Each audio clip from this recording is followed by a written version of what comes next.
Hi, I'm Juliet Huck. Welcome to the first course in the Academy of Persuasion. I have developed a curriculum that will help you cultivate your craft, become a master of getting what you need.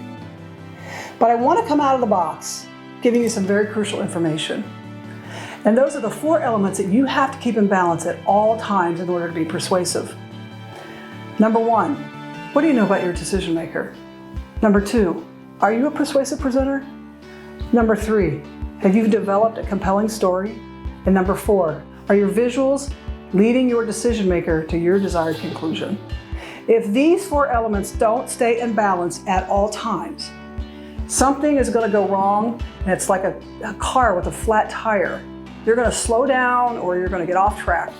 You have to constantly look at these 4 elements at all times in order to know that you are persuasive. And if you don't do that, you will definitely not get what you need.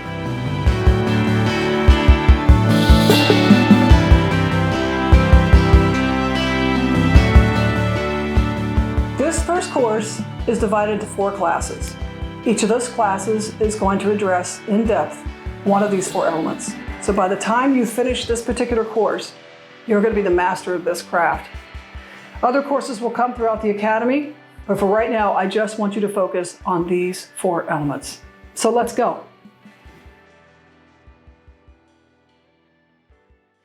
So I want to give you a little insight right now just on these 4 elements, and then we're going to go into them, like I said, in depth in the classes. But I want to give you some insight. Let's start with the decision maker. If there's one thing that I can tell you that you need to remember throughout this entire Academy, is that you need to get out of your own shoes and in the shoes of your decision maker every single time. If you want something from someone else, this is what I call a golden rule. I'm sure you've heard the term, it's not what you know, it's who you know.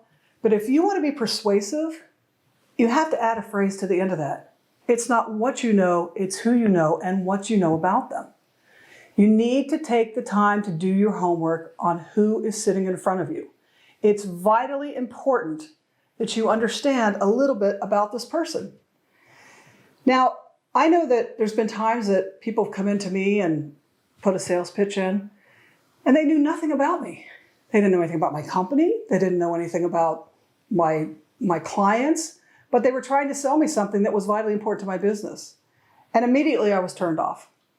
So the first thing you have to remember here is, who is your decision maker and what do you know about them? You know, a lot of times I'm asked, how do I get this information? You know, what if I don't know who my decision maker is? And I say, you will always know who that person is. All you need to do is some homework. Ask around. You can find out things about this person, which again, we're going to go in depth in this first class. But with social media today, there's no reason that you can't get a little bit of background and find out a way that you could actually connect with your decision maker and start building a relationship. The second element that I want to give you a little detail on is you. You as a presenter, and who are you when it comes down to telling a story or developing your visuals. And there's some things that I want you to really think about here, okay? So things like common sense values, ways that you can look at yourself and be really honest with yourself. I actually wrote a small book called 50 Ways to Get Your Way. And a lot of people thought, well, that might be a little kind of esoteric in a way that says, well, how am I going to look at everybody else? But the book is really for you to look at yourself. Are you trustworthy? Do you listen? Do you take responsibility? So in order for you to get your way, you have to take a really hard look at yourself. And again, we're going to go into that in depth in the class, the second class, that's actually going to be just about you. So I'm more excited about that class, I think, than anything, because it is really a difficult challenge sometimes to take a look at yourself and look at your pluses and minuses. But I'll give you some great tools on how we're going to do that.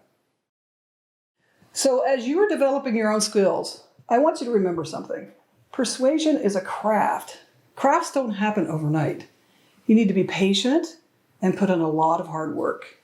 You're not going to walk in the room and have credibility right off the bat, no matter what kind of resume you have. You're still going to have to earn somebody's trust. You're still going to have to be able to listen to them. I mean, think about it like a politician, right? Politician comes into a race, and you know what I mean? It'd be like, oh, I'm going to vote for that person. You want to hear their story. You want them to build your trust with you. You want their credibility. And, you know, the wrong thing said, you're out the door.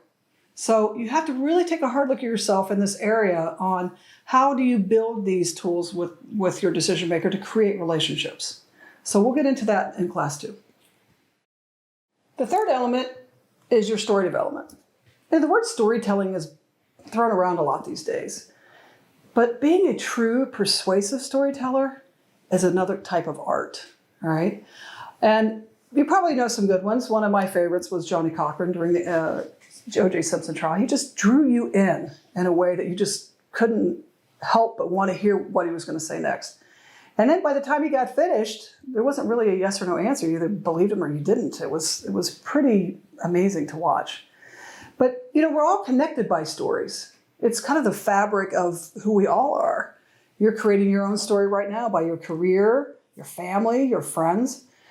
So storytelling is in our DNA from the time of hieroglyphics to just sitting down and talking to you right now.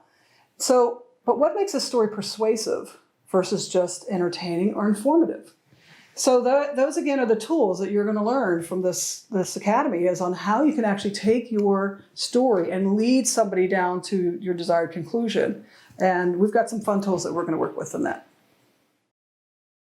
So let's take a look at the final element that you really need to pay attention to, which is visuals. Are your visuals persuasive? Are they informative? Well, you're going to learn the difference in class 4. Let me tell you something. PowerPoint is not, let me just be clear, it is not a persuasive tool. PowerPoint is one of those tools that allows you to get the information out to your audience, but in no way, shape, or form does it become your crutch to be persuasive.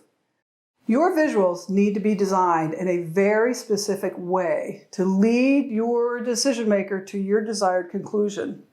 That way, what happens is you actually can take them down the path with your story, with your visuals, with your themes, and you're going to find a way to get them to that end where they're going to say, absolutely. So keeping in mind that these 4 elements have to constantly stay in balance, you have to be a multitasker, and you have to ask yourself different questions before you walk in that room with your decision makers. Number 1, are your graphics or your visuals attaching themselves to something that the decision maker can relate to? Number 2, is your story actually compelling enough in a way that now your decision maker can relate to?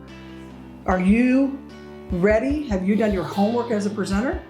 So you constantly have to take these 4 elements and make sure that they are always working together. And when you do that, you are going to be on your road to persuading anybody that you talk to. And my goal is to help you really get what you need.